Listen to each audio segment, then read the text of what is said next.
Nebraska is one of only 8 states that have been selected to join the CCSSO Instructional Materials and Professional Development Network, leading the nation in increasing the capacity of districts to provide teachers with high-quality, standards-aligned instructional materials.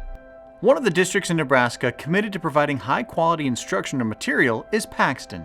The students were not engaged in reading. They didn't have that passion for reading. They didn't enjoy having that reading block time. And also the decline of the student achievement scores were going down. So that created a sense of urgency for the teachers to know that they had to do something different. The first thing we did was come up with our non-negotiables. What are things that all of us agree on that kids should know and be able to do in language arts?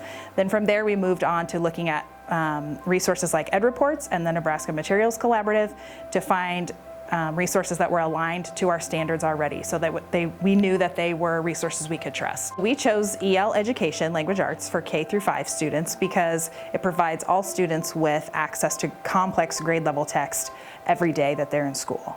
And that really addresses that whole idea of equity amongst all of our students. What was really appealing to them was that character developing piece. They really wanted something that exposed them to other opportunities of other countries. I mean, the kids are very engaged, very invested in learning more than just about their little community in Paxton, Nebraska. It's clear that high-quality instructional materials provide many benefits to both teachers and students.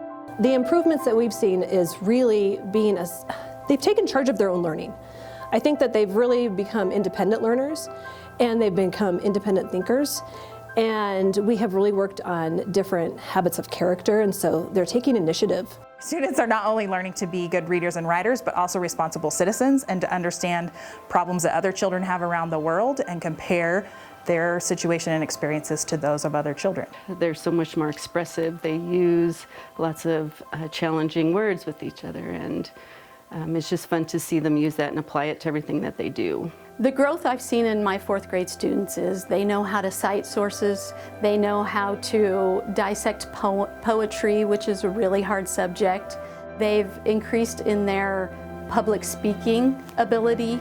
They are willing to share to whomever will listen because they're so proud of their work. Nebraska Instructional Materials Collaborative provides a wealth of tools and resources for districts as they move through the process of selecting and implementing high-quality materials.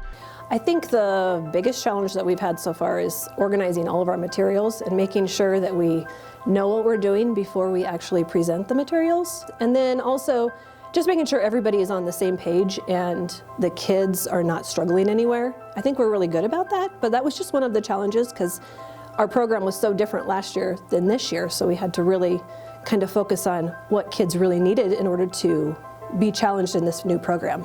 The lessons are now focused on learning targets and collaborating with peers and writing. The writing is huge in this new curriculum. We definitely have made the switch from teacher-centered to student-centered. I used to think that I needed to be in charge of all of those children, and I needed to be the one who was leading them.